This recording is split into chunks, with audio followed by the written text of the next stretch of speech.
Nós estamos numa nova série que trata das obras da carne e do fruto do Espírito. A gente vai aprender um pouco mais porque é o fruto, no singular, e não como muitas vezes nós pensamos, os frutos do Espírito. Então eu quero que você abra em Gálatas 5, leiamos pois. Irmãos, vocês foram chamados para a liberdade, mas não usem a liberdade para dar ocasião à vontade da carne. Ao contrário, sirvam uns aos outros mediante o amor. Toda a lei se resume num só mandamento: ame o seu próximo como a si mesmo.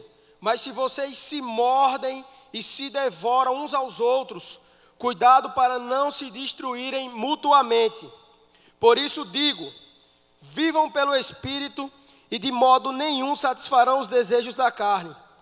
Pois a carne deseja o que é contrário ao Espírito, e o Espírito o que é contrário à carne. Eles estão em conflitos um com o outro, de modo que vocês não fazem o que desejam. Mas se vocês são guiados pelo Espírito, não estão debaixo da lei. Ora, as obras da carne são manifestas: imoralidade sexual, impureza e libertinagem, foi o que a gente viu semana passada. Idolatria e feitiçaria, ódio, discórdia, ciúmes, ira, egoísmo, dissensões, facções, invejas, embriaguez, orgias e coisas semelhantes. Eu os advirto, como antes já os adverti. Aqueles que praticam essas coisas não herdarão o reino de Deus. No entanto, o fruto do Espírito é amor, alegria, paz, paciência, amabilidade, bondade, fidelidade, mansidão e domínio próprio. Contra essas coisas não há lei. Os que pertencem a Cristo Jesus crucificaram a carne com as suas paixões e os seus desejos. Se vivemos pelo Espírito, andemos também pelo Espírito. Não sejamos presunçosos, provocando uns aos outros e tendo inveja um dos outros. Baixe sua cabeça, vamos orar ao nosso Deus.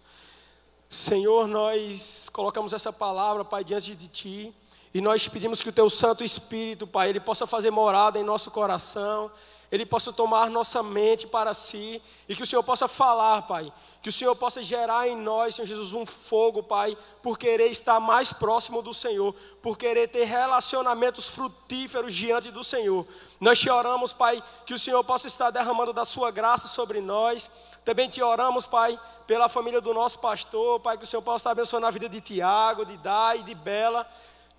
O Senhor sabe o quanto nós amamos aquela família, Pai. Nós te pedimos que o Senhor possa estar derramando do seu cuidado, Pai. Esteja conosco, Pai, e seja presente, porque nós estamos aqui, Pai, é por causa do Teu nome, era para glorificar o Teu nome.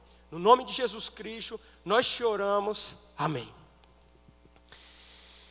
Galera, hoje nós vamos falar sobre uma categoria das obras da carne. Nós temos a imoralidade sexual, impureza e libertinagem que entram numa seção das obras da carne que fala sobre os desejos sexuais. Logo após, nós temos, se vocês observarem, nós temos um ponto e vírgula. E nós teremos idolatria e feitiçaria, que aí são os crimes digamos, categorizados como crimes não, desculpem. Os pecados, as obras da carne de religião. E logo após nós temos o de relacionamento. E é sobre relacionamento que nós vamos falar hoje. Por último, e aí pastor Tiago é quem vai nos trazer, nós temos sobre orgias e bebedeiras, que é como a gente se porta até na nossa alimentação. E a gente vai entender um pouco mais por que Paulo nos fala sobre isso. Porque Paulo fala em Gálatas aqui, olha, as obras da carne são essas e o fruto do Espírito é esse. A palavra do Senhor, ela gosta muito de trabalhar com ideias contrárias. Ela nos mostra assim, ó, isso é errado e você deve fazer assim. É assim que muitas vezes a palavra nos ensina. As obras da carne, elas são manifestas. Quando Paulo ele olha para a gente assim, e ele olha para o povo da Galácia, eram várias igrejas que tinham sido fundadas por Paulo, e ele estava fazendo uma nova viagem. E ele começou a falar assim, olhe, as obras da carne são manifestas. Quando a gente vai estudar no contexto e a gente pega a etimologia da palavra no grego, ele quer dizer assim: eu já vos falei, eu mais uma vez estou repetindo. Então é muito interessante porque Paulo, ele começa a admoestar o povo da Galácia, dizendo assim: eu já vos disse isso. E por que Paulo ele começa a falar assim sobre obras da carne? Vamos entender um pouco do contexto. Paulo, ele foi um grande apóstolo, que ele passava, ele pregava o evangelho, ele formava discípulos e deixava que esses discípulos abençoassem a sua região. Então, no meio da igreja da Galácia, começou a surgir judaizantes. Vamos entender o que são os judaizantes. Judaizantes eram pessoas que tinham se convertido ao evangelho, eles tinham supostamente recebido a nova vida, mas eles ainda queriam submeter a igreja aos padrões de antigamente. Então, de certa forma, eles queriam que o velho homem, aquele velho homem da lei judaica, da lei mosaica, ele voltasse e começasse a reinar dentro da igreja. Só que Paulo, ele nos traz um conceito muito forte, que é o conceito da graça. E nós vamos trabalhar um pouco mais sobre o conceito da graça, diante de todo esse contexto. Hoje eu não combinei nada com Vinícius, e Deus tem, isso é mais uma vez Deus ministrando ao nosso coração, as transformações do nosso país, da sua casa, da sua faculdade, sabe, do seu trabalho. Ele vai acontecer quando você abrir seu coração e deixar ele disposto. Você fizer do seu coração uma plataforma para que Cristo transforme vidas, para que o avivamento ele comece no seu quadrado. No seu quadrado. Escute isso. Nós temos responsabilidades e muitas vezes nós estamos sendo negligentes. E nós vamos aprender um pouco mais sobre relacionamentos. Vocês sabem como é que a igreja primitiva cresceu? A igreja primitiva cresceu à base de relacionamentos. A palavra do nosso Deus nos diz, nos evangelhos, e em Atos também, relata isso com muita força, de que os irmãos, eles cuidavam uns dos outros, que eles tinham relacionamentos. E são relacionamentos não superficiais, como muitas vezes nós temos. A psicologia hoje fala, a sociologia fala, a antropologia fala, que nós somos a geração que mais tem acesso à informação. Nós podemos nos comunicar quase que em tempo real com alguém do outro lado do mundo, mas ao mesmo tempo nós não conseguimos nos aproximar de quem está do nosso lado. Eu não estou falando isso só para vocês não, porque sempre antes, quando Deus nos dá o privilégio de vir aqui, Ele fala conosco. Sabe, a gente primeiro é moído. Então, muitas vezes eu não consigo abrir para meu pai, para minha mãe: pai, eu te amo. Foi dia dos pais e eu fiquei: caramba, pai, eu te amo. Eu fui com a minha irmã, a gente comprou um livro: pai, um livro de presente. Mas muitas vezes nós temos trocado o que é essencial, as melhores coisas da vida que são de graça, por coisas fúteis. E nós vamos ver, e com a graça de Deus, aprender um pouco mais sobre relacionamentos. O meu desejo, o Espírito Santo de Deus sabe, é que você saia hoje daqui com relacionamentos transformados. Seja na sua escola, seja no seu trabalho, seja na sua família. Aquela pessoa que você não gosta, lembra quando Cristo disse: ande a 2ª milha. Ore por aquele que vos persegue. O evangelho, ele tem muito mais a ver com sacrifício, com dor e com abnegação, muitas vezes, do que você é e do que você tem, para cuidar de outra vida, do que dizer assim: se eu orar e eu determinar, eu vou ter um carro. Não. O evangelho de Cristo, e o nosso Senhor foi quem nos ensinou, ele saía andando e pregando, ele saía cuidando e curando, ele saía ouvindo aqueles que eram inaudíveis, ele sentava com prostitutas, ele sentava com o que hoje nós podemos comparar, eram os cobradores de impostos. Quem nos nossos dias são os cobradores de impostos? Nós temos a nossa alma, ela tem sede de justiça. Mas quantas vezes você parou para orar pelo seu país, como a gente fez hoje? Por isso vos digam, vivam pelo Espírito, e de modo nenhum satisfarão os desejos da carne. A primeira obra da carne, ela é a inimizade. O pastor Tiago, ele nos indicou um livro que é muito bom, por sinal. O cara é especialista em estudar o grego clássico e ele nos coloca, ele nos imerge no contexto onde a palavra foi usada. Então, no grego, inimizade ou ódio, ele é hectra. E estudando, eu percebi que se você parar e analisar todas as obras da carne, você vai ver que, de certa forma, elas têm um sentido muito imbricado, sabe? Elas são muito parecidas, elas são quase que sinônimos. E você muitas vezes não entende isso se não entender o contexto. Naquela cultura judaica, você falar alguma coisa e tentar repetir, você colocar aquilo como sinônimos, era tentar enfatizar. Então, ele diz aqui, as obras da carne são manifestas: imoralidade sexual, impureza e libertinagem, idolatria, feitiçaria e ódio. Gente, eu achei muito importante, muito interessante, porque quando eu fui olhar o que significava inimizade, e ele é bem estranho, o fonema é ectra, e logo em seguida, se você olhar aí na sua Bíblia, deixe sua Bíblia aberta, por favor, está em Gálatas 5:19.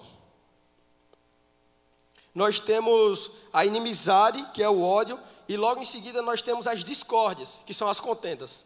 E eu comecei a pensar, eu fiz, meu Senhor, me ajude a aprender um pouco mais de grego, e me ajude a saber o que era que Paulo, dirigido pelo Espírito Santo, queria nos falar. Porque, preste atenção, você só vai crescer, nós só crescemos à base de relacionamentos. Então, se você parar e analisar as obras da carne, quase que metade da lista das obras da carne são só sobre relacionamento. Veja o quão importante é o seu relacionamento. Uma pergunta simples, para quantos dos seus amigos essa semana, ou esse mês, para ser menos rigoroso, você falou de Cristo? Ou muito mais, para quantos deles você viveu Cristo? Porque Paulo diz que nós somos cartas enviadas àqueles que estão fora, e não escritas por mãos humanas. Pare e pense. Seus relacionamentos são frutíferos? Ou seus relacionamentos são extremamente superficiais? É muito difícil ouvir. Muitas vezes nós estamos na igreja e nós queremos ouvir uma palavra que massageia o nosso ego. Ectra trata-se de pensamento. Muitas vezes você está na conexão, tem aquela pessoa que você não gosta, você diz, caramba, chegou aquela pessoa, meu amigo. Aí você está ali sentado, está aqui o pastor ministrando e tal, aí a pessoa assim aceita Jesus Cristo, sabe? Aquela alegria, porque a Bíblia diz que quando um pecador se arrepende, há festa nos céus. E quando aquela pessoa vem à frente, você olha assim, você faz, ele entregou a vida a Cristo, bicho. Sim, nós somos assim. Sou eu e é você. Ectra quer dizer pensamento. E aí logo em seguida nós temos falando sobre discórdia. Quando você vai pegar o original grego, essa segunda obra da carne, no contexto de relacionamentos, ela quer dizer a ação consumada. Primeiro você tem ectra, que você pensa, você faz, caramba, eu não gosto dessa pessoa, bicho. Sabe? É aquela pessoa que, eu sei, toda conexão tem, né? E aí você é convidado a amar essa pessoa. Sempre tem aquela pessoa que todo mundo fala, aí ela passa 30 minutos falando, só ela, né? Ela fala assim, a conexão é só da pessoa. Mas calma, a gente vai sair hoje daqui aprendendo como agir diante dessas pessoas. Como agir diante dos relacionamentos. Contendas, porfias, rixas e discórdias. Isso é eres. O interessante é perceber que quando o apóstolo Paulo ele usa essa palavra do grego, eres, ele está se referindo diretamente, escute isso, ele está se referindo diretamente à igreja. Quem é a igreja? A igreja são essas 4 paredes? Sim ou não? A igreja somos nós. A palavra do Senhor diz que Ele não habita em templos feitos por mãos humanas. Nós somos a igreja.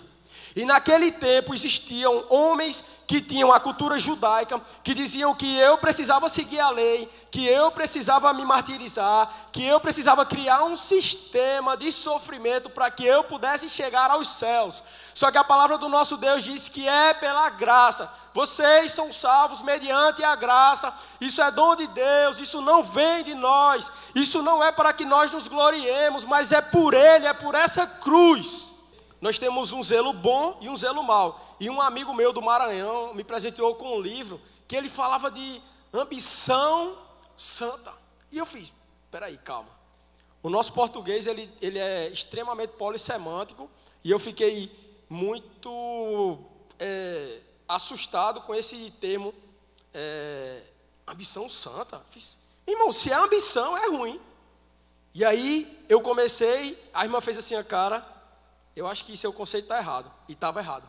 A ambição santa, que vem do zelo, é aquela ambição nobre, que nos leva a fazer alguma coisa de boa por aquele que está ao nosso lado. Só que aqui Paulo fala da ambição no conceito de mal. Nós temos o ciúme no conceito aqui de maldade. Quantas vezes você vê uma pessoa se dando bem, uma pessoa crescendo na vida, e você olha assim e faz, caramba, eu estou triste porque aquela pessoa está se dando bem. E aqui, a palavra ela é muito bem definida. Você se sente mal, não é porque você não tem, é porque aquela pessoa conquistou. Isso é o pior de tudo.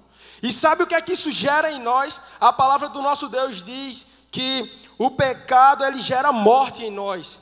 Então quando você tem inveja, quando você tem ciúme, inveja ainda não, a gente vai tratar ainda especificamente de inveja. Mas quando você tem ciúme, porque ciúme é você arquitetar na mente. E aí a gente vai ver a diferença aqui de zelo, no grego ciúmes, para inveja. E o ciúme que você sente, você tem aqui na mente. Primeiro você concebe. Primeiro você pensa e você concebe. A sua mente, ela começa a pensar como a mente de uma pessoa ciumenta. E é o zelo, não da ambição egoísta. É daquele que você se sente mal, porque a pessoa está crescendo. Porque a pessoa está se dando bem. Eu li um livro, eu estou lendo um livro, eu e João Felipe, de um cara chamado Flávio Augusto, que é um grande empresário, e ele fala muito sobre isso. Muitas vezes nós vemos as pessoas crescendo e nós não nos sentimos impelidos a aprender com elas. Nós queremos puxá-las.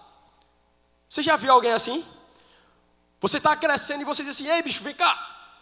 E ele, não, eu não quero subir não, vem, prá. E te puxa.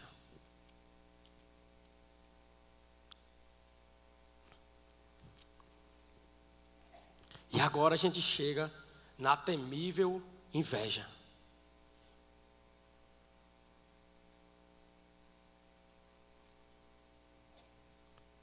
Alguém conhece a história de Caim e Abel? Olha o que a inveja produz. Phthonos é a palavra grega para inveja. Provérbios 14:30 diz assim: o coração é em paz dá vida ao corpo, mas, escute isso, escute, preste atenção. Se você está com sua Bíblia fechada, abra, porque eu sempre gosto de lembrar isso aos irmãos e eu sempre me policio, porque a palavra do nosso Deus diz que nós devemos nos examinar constantemente. Enquanto você está com a sua Bíblia na mão, enquanto você pode abri-la, enquanto você pode folheá-la de Gênesis e Apocalipse, existe um irmão seu lá na Coreia do Norte que está escondido numa caverna com uma folha somente. E isso o traz imensa alegria.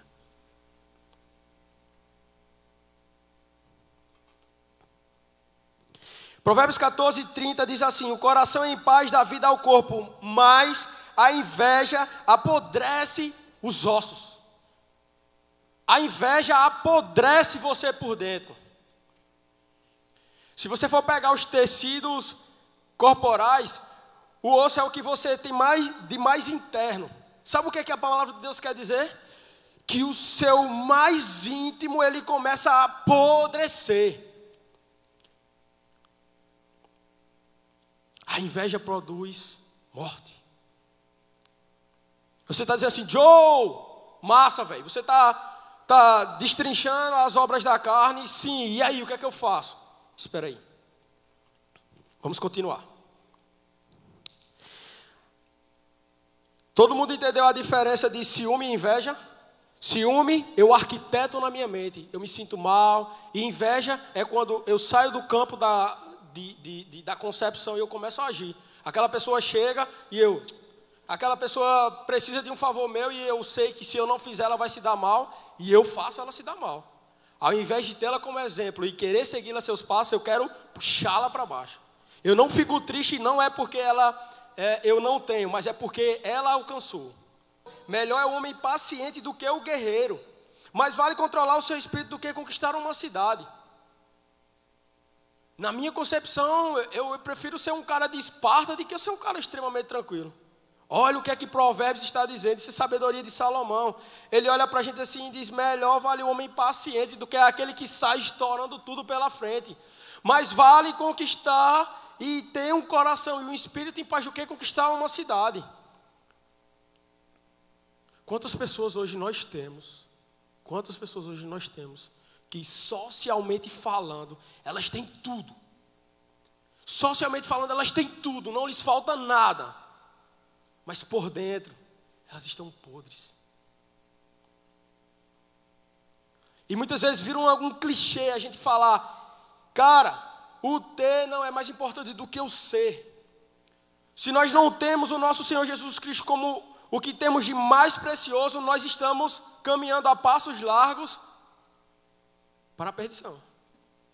Escute, se Cristo não for o que você tem de mais importante na vida, você está caminhando para o caminho errado. E muitas vezes, Vinícius falou aqui, Deus muitas vezes vem e nos aperta e diz assim, venha cá meu filho, porque a palavra de Deus diz que Ele só repreende aquele que ama. Escute uma frase que eu ouvi uma vez e nunca esqueci. Você só vai compreender, só vai entender de fato que Cristo é aquele que é o único que você precisa quando você só tiver a Ele. Então se apresse. Se apresse. Quantas vezes você está correndo, escute o que eu estou dizendo. Não estou dizendo que nós não devemos ter excelência. Você deve estudar com excelência, você deve trabalhar com excelência, mas nós estudamos há um mês atrás. Qual é a nossa prioridade? Qual é a nossa prioridade? Deus é a nossa prioridade. Galera, vamos continuar. A ira, aqui no original grego thumos, ele fala de fogo de palha. É aquela síndrome de Gabriela. Eu nasci assim, vou morrer assim. Gabriela, tá certo? Tá não? Como é que canta? Eu nasci assim. Gabriela, é assim. Quando eu comecei a ler o que William Barclay tinha falado, ele disse que thumos era fogo de palha. É aquela pessoa que ela se ira e ela te machuca. Já escutou aquele ditado que eu encontrei? Semana passada a gente foi lanchar e eu fazia jiu-jitsu, né? Aí eu olhei pro cara assim, eu falei, meu irmão, eu conheço esse cara, velho. Eu fiz, e aí, meu irmão, beleza? Pá, falei com ele, ele olhou pra mim e fez, oxe, eu não te conheço não, velho. Eu digo, caramba, tava lotado assim, né? Galera que lanchou comigo assim, baixou a cabeça e fez, tch. Falei, meu irmão, velho, tu não lembra de mim? A gente treinou 1 ano, aí eu disse, é fogo, né? Quem apanha, nunca esquece. Então, eu apanhei, fui ralar com o bicho, toda vez eu apanhava. E eu comecei a pensar, quando estava estudando, o fogo de palha, essa ira que Paulo fala aqui, o thumos, é aquela pessoa que se ira, você já deve ter passado por isso. Ela se ira, aí chega no outro dia e, oi mulher, tudo bem? Como você está? Você já passou por isso? Não. Como se nada tivesse acontecido. Você fica assim, ó. Vai pedir perdão, vai pedir desculpa, a gente vai brigar, vai fazer o quê? Aí ela passa assim, oi, tudo bem, bom dia. Você, meu irmão, o que é que está acontecendo aqui? Nada aconteceu. Quem apanha nunca esquece, viu? Esse thumos que fala aqui é ira. Quantas vezes você se diz assim, não, eu sou irado, é porque isso faz parte da minha natureza, eu sou Gabriela. Eu sou Gabriela, não tem como mudar. Meu irmão, como não tem como mudar? Como não? Como não? A nossa natureza, a nossa carne, ela é pecaminosa. Ela é uma carne caída. ela nos traz a morte. Mas o fruto do Espírito Santo de Deus, o amor, ele nos transforma. Escute isso, o amor, ele nos transforma. O amor, ele nos transforma. É amor com A maiúsculo.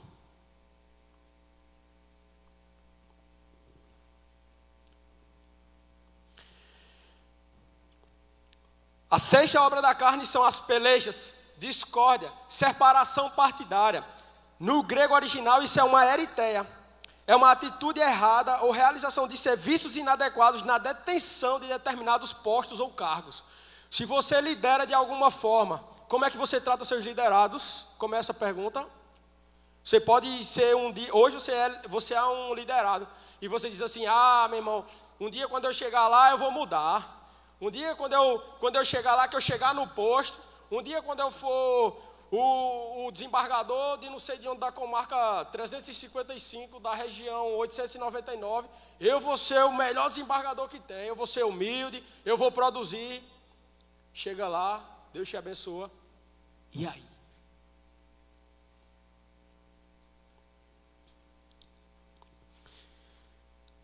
É a famosa politicagem.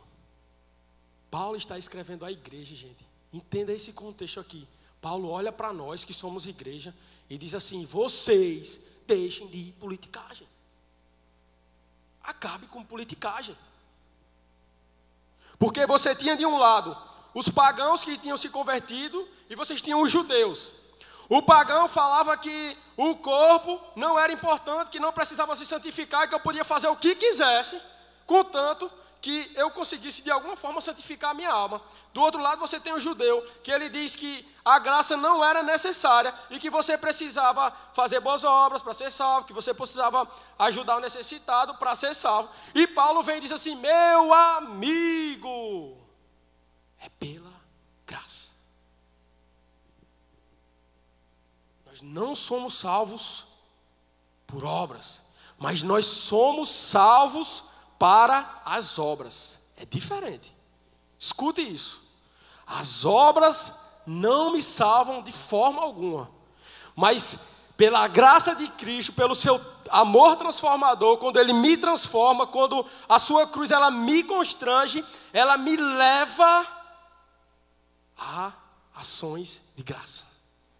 Eu faço boas ações, eu vivo com amor, porque Ele me amou primeiro. Gente, Paulo diz assim, o bem que eu quero fazer, esse eu não faço, mas o mal que eu não quero, esse eu já estou a cometer. Escute isso, se você quiser ser santo e desfrutar do fruto do Espírito Santo de Deus por seu próprio braço, na sua força, você nunca vai conseguir. Nunca. É só o Espírito Santo de Deus.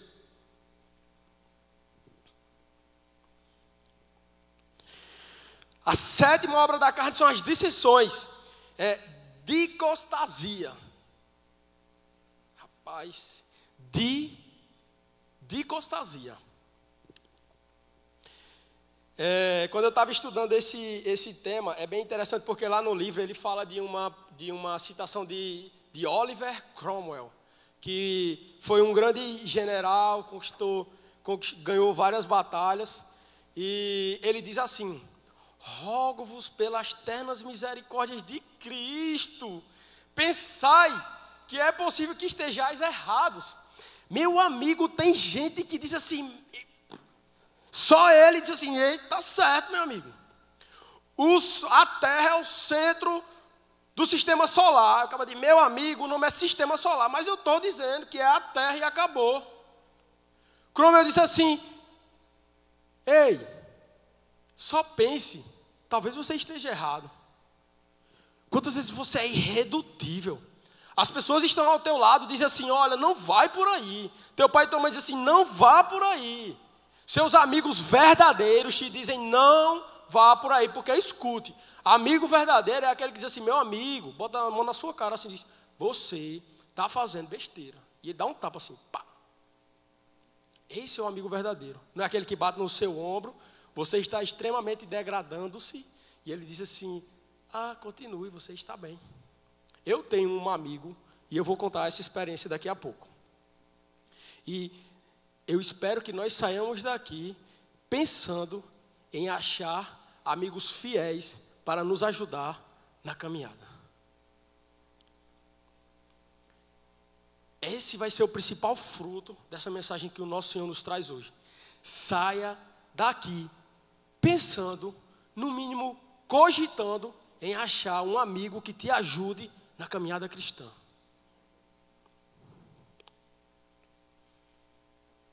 Provérbios 11:12 fala o que sobre a dicostasia? O homem que não tem juízo ridiculariza o seu próximo, mas o que tem entendimento refreia a língua. Eu acho que foi, não sei se foi o pastor Sérgio que falou, você sabe, ou tenciona saber por que Deus nos deu 2 orelhas e só uma boca? Meu amigo, aprenda a ouvir. A pessoa está falando com você aqui, você já está pensando na resposta. Não, mas, deixa eu terminar de falar. Aprenda a ouvir. Eu sou um cara extremamente explosivo. E muitas vezes eu não consigo ouvir as pessoas me falarem. Eu não consigo, as pessoas estão falando comigo, estão me aconselhando, eu já estou pensando. Eu vou dizer, caramba, eu vou falar isso, porque quando eu disser isso aqui, acabou. Desarme-se. Se desarme. Porque se você se desarmar, você vai ser sarado. Hoje tem muita gente aqui doente. Mas quando você se desarma e deixa o Espírito Santo transformar a tua vida, e que o Espírito Santo, você ainda dá abertura para que o Espírito Santo use pessoas que estão ao teu redor para abençoar a tua vida, você é sarado. Você entende isso? Nós também tínhamos heresias. No nosso contexto atual, quando você fala em uma pessoa herege, é alguém que se desvia da ortodoxia. Doxia é pensamento, na linguagem original, e orto é correto. É um pensamento correto. É o pensamento evangélico que nós defendemos, são os nossos credos. E na tradução mais literal e mais simples, nós temos os hereges como aquelas pessoas que discordam da nossa ortodoxia. Por exemplo, alguém que não acredite que o Espírito Santo é pessoal. Diz que o Espírito Santo é uma força ativa, quando na verdade ele é pessoal. Ele geme, ele sofre, ele intercede. Ele é nosso consolador, então ele nos consola. Esse é um exemplo de heresia. O segundo exemplo, que é esse que Paulo usa aqui, que é hereses, que traduzindo para a nossa linguagem mais coloquial e simples, são os chamados grupinhos. Muitas vezes você tem aquela pessoa, eu não sei quantos aqui já viram, e se ele já veio aqui, antes de eu chegar na igreja, tinha um pastor que ele pregava na cidade, e ele ia todo lambuzado, ele passava um dia na rua, perto da igreja, e ele ia todo, sabe, ele mendigava antes de pregar, e ele chegava lá todo esfarrapado. Quando ele sentava no banco, a galera... Toda igreja que ele chegava, ele sentava no banco, a galera... Queria chamar o pregador da noite. Aí todo mundo olhando assim, ele levantava, cabecinha baixa, e quando chegava lá e... Gente, por que nós estamos aqui hoje? Lalinha, por que você está aqui na igreja hoje? O que te trouxe aqui? Não é o que te faz feliz, é o que te trouxe aqui. Se estar na presença de Deus não for o motivo de nós estarmos aqui, de glorificar o seu nome, de aprender e sair dessas 4 paredes e ser igreja lá fora, nós estamos no caminho errado. Desculpe dizer isso a você, espero não ter falado tarde demais, mas ainda está em tempo. Hereses significa que você tem concepções, forma grupinhos e começa a excluir pessoas que fogem ao seu padrão. Sabe qual é o lugar em que nós devemos falar sobre sexualidade? é na igreja. Igreja somos nós. Toda sexta-feira eu me reúno no Corujão com a minha conexão. Vou repetir, hein? Todas as sextas-feiras eu me reúno com a minha conexão no Corujão, de 9h30. Aí, hein? Representou. Mas nós aprendemos juntos, galera. Isso é ser igreja. É sair daqui e cuidar de gente lá fora. O que você está fazendo da vida? Não, hoje é sábado, amanhã eu venho para o culto, um dos 4 cultos. Eu vou lá para o Centro Metropolitano, eu venho para um dos 3 daqui. Quando terminar, eu vou para casa, ou eu como eu não posso ser o nome não, né? Nesse negócio como aqui perto. E tipo, eu saio daqui e eu vou para casa, pronto. Aí começa segunda-feira, aí vem uma terça, vem uma quarta, talvez eu venha à igreja. Se eu for da Rede Livres, eu venho na quinta, ou se não, eu espero para vir no sábado de novo. É isso? Não, é isso? É isso? Só isso? Eu sou um frequentador de igrejas.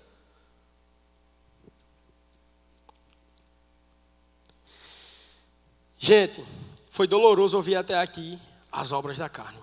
Muitos de vocês têm as obras da carne. Sabe por quê? Porque nós estamos nesse corpo. Mas um dia, nós estaremos na glória com o nosso Deus. E isso é o que nos move. Se a esperança da glória de Deus não é o que te faz levantar todo dia, se a esperança da glória de Deus não é o que te faz ser um cristão genuíno e verdadeiro, a sua vida está sem sabor. Paulo olha para a gente e diz assim: se você espera em Deus só nesta vida, você é o mais miserável de todos os homens. Se você espera em Deus só nesta vida, você é o mais miserável de todos os homens. Não importa quem você é, Paulo olha para mim, para você e diz assim: você é o mais miserável de todos os homens. O que te move? C.S. Lewis disse que os homens que mais fizeram aqui nessa terra, eles olhavam para a eternidade. Os homens que mais fizeram aqui, eles olhavam para a eternidade. Nós estamos aqui hoje porque homens saíram do outro lado do Atlântico, atravessaram, chegaram aqui e pregaram a palavra do nosso Deus. Foram homens que deixaram suas famílias, foram homens que abriram mão de muitas coisas. Mas nós, muitas vezes, não queremos sair do nosso conforto. Nildão estava aqui há um tempo atrás e ele falando, e você: caramba, véio, esse bicho é doido, velho. E ele falava aqui: não, meu irmão, porque Deus transformou a minha vida, tá ligado?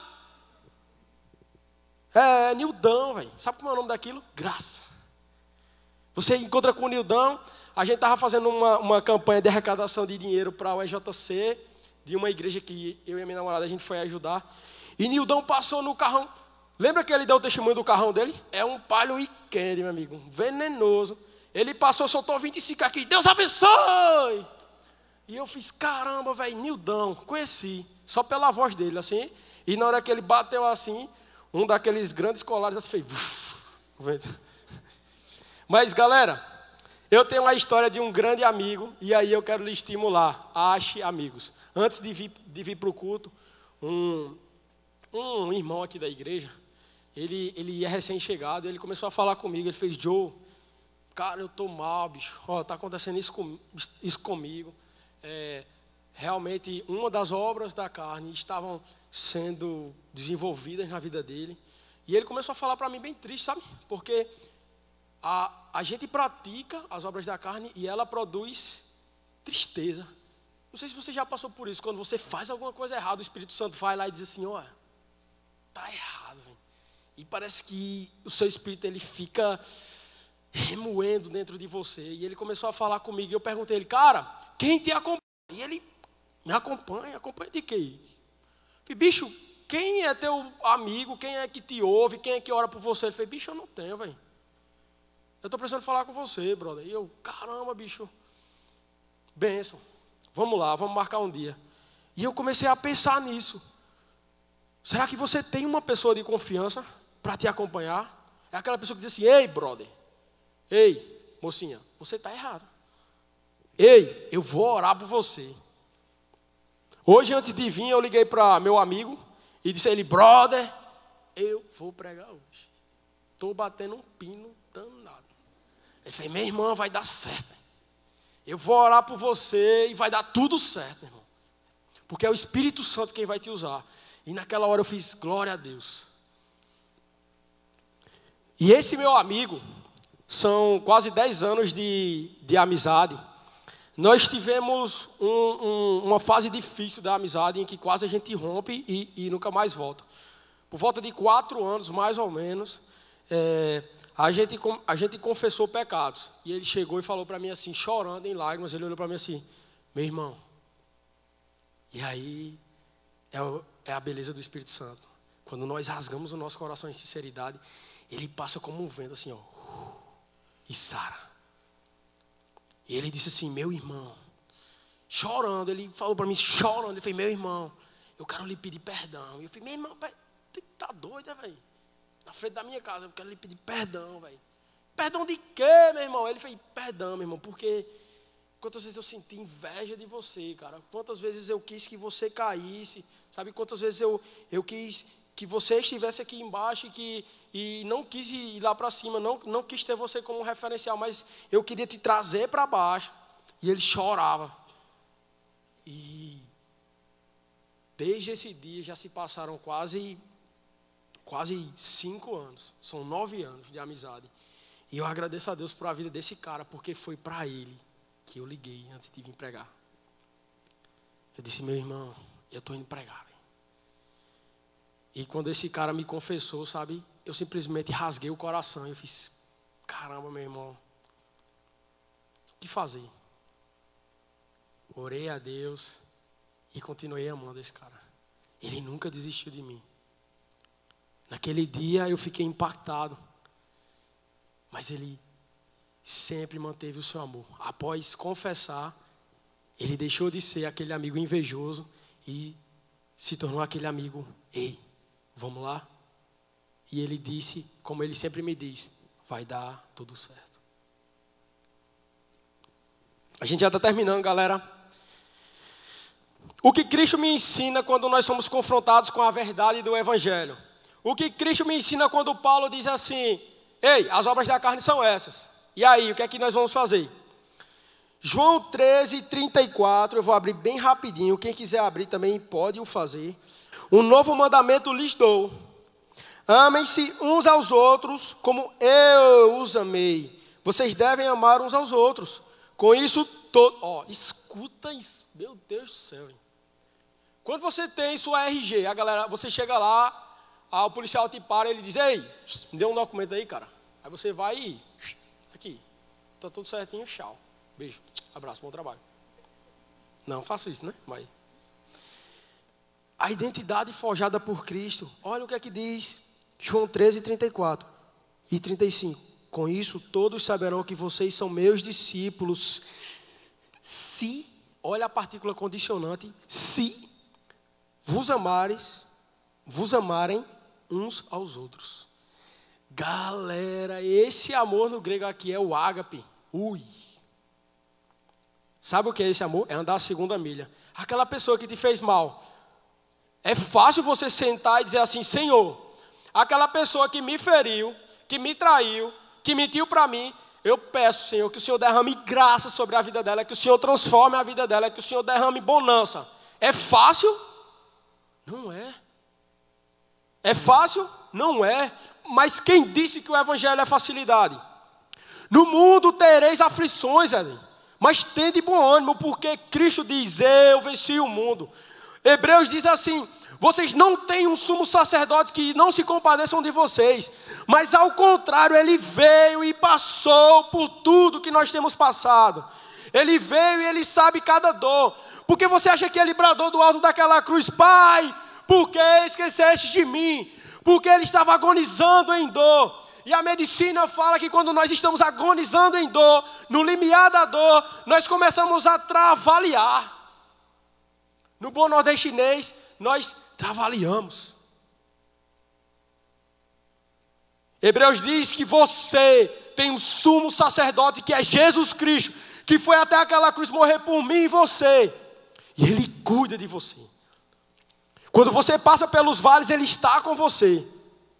Naquelas noites em que você chorou, porque você tinha brigado com seu pai, com sua mãe, Ele estava com você. Qual é a sua identidade? E saberão que eu vos enviei quando vos amardes uns aos outros. Não adianta de nada Bruno chegar aqui, ministrar, falar para vocês, caramba, Bruno é uma bênção, meu irmão. Mas chegar lá fora, ele não exala o amor de Cristo.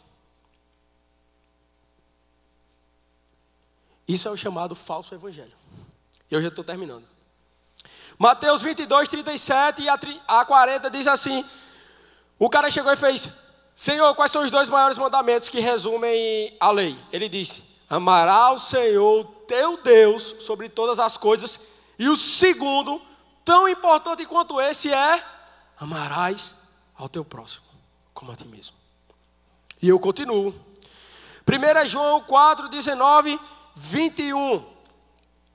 Nós amamos os outros, não é porque nós somos bons, é porque Ele nos amou primeiro. Tem essa verdade em sua mente. Nós amamos porque Ele nos amou primeiro. Quantas vezes, e eu tenho que repetir isso, o bem que eu quero fazer, esse eu não faço, mas o mal que eu não tenciono fazer, esse eu já estou a cometer. Nós amamos porque Ele nos amou primeiro. E o último versículo, Provérbios 25, 22, e esse eu amo demais. Ele diz assim: se teu inimigo tiver fome, dê-lhe de comer. Se tiver sede, dê-lhe de beber. Fazendo isso, você amontoará brasas vivas sobre a cabeça dele, e o Senhor recompensará você. Você entende o que é que esse texto está te dizendo? A pessoa te fez mal, a pessoa te persegue, e quando ela precisa de você, eu te ajudo. Ela vai olhar para você e vai dizer assim: oxe, tá doido? Sabe o que é que a Bíblia diz? Você amontoará brasas vivas sobre a cabeça dessa pessoa. Ande a 2ª milha. Seja diferente. Quando as pessoas olham para você, elas veem uma identidade ou não? Você é só mais uma pessoa. Ou você é o crente 007. Ninguém sabe que você é cristão. Qual é a diferença que você tem feito no seu lar? Porque a palavra de Deus me ensina que nós temos uma identidade. Quando nós amarmos uns aos outros, e saberão, o mundo saberá que Ele, o nosso Senhor Jesus Cristo, Ele nos enviou. Gente, o avivamento começa no seu quarto. O avivamento começa na sua casa. Escute, não adianta você querer conquistar o mundo e negligenciar a sua casa. Saia daqui hoje com um pensamento formado em sua cabeça. Você só vai crescer. Você só vai desfrutar do fruto do Espírito Santo de Deus, que é o amor supremo, quando você deixar o Espírito Santo te lavar. Quando você deixar o Espírito Santo te transformar. E não é pela força do seu braço, mas é pelo poder do Espírito Santo de Deus, que nós desfrutaremos da doce presença do Espírito Santo. O meu desejo é que Deus possa estar produzindo em você arrependimento. Se você precisa de arrependimento, que Ele possa estar quebrantando o teu coração. Que você possa mudar de hoje por diante os seus relacionamentos. Que Deus possa ser uma marca de sua vida, possa ser sua identidade. As pessoas olhem para você e dizem: ali está o povo da cruz. Seja diferente. Se o sal ele não salgar, para que mais servirá? Se a luz ela não ilumina, para que mais servirá? Que você possa sair daqui hoje disposto a abrir seu coração, a pedir a Deus: Senhor, me mostra um amigo, uma amiga, uma pessoa com quem eu posso contar. Aquela pessoa que vai dizer assim: meu irmão, eu estou com você, cara. Eu oro por sua vida. Vai dar tudo certo. Ou vai dar tudo errado, mas eu estou aqui com você.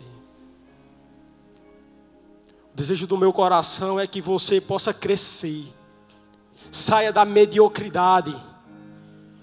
Porque na vida espiritual com o nosso Deus, quando você para de crescer inexoravelmente, você não se estabiliza. Você começa a cair. Portanto, saia do seu marasmo espiritual. Deixe de ler a Bíblia só por conveniência. Ore com paixão. Peça a Deus: Senhor, eu preciso que o Senhor me chame, que o Senhor me leve para a tua presença, porque eu sou pobre, cego e nu.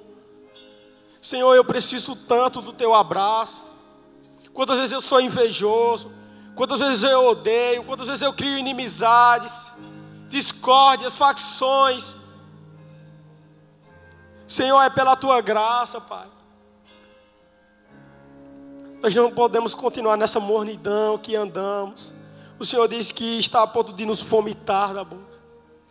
E Ele fala isso para mim: Joe, porque não és quente, nem és frio, mas és morno. Eu estou a ponto de vomitar-te.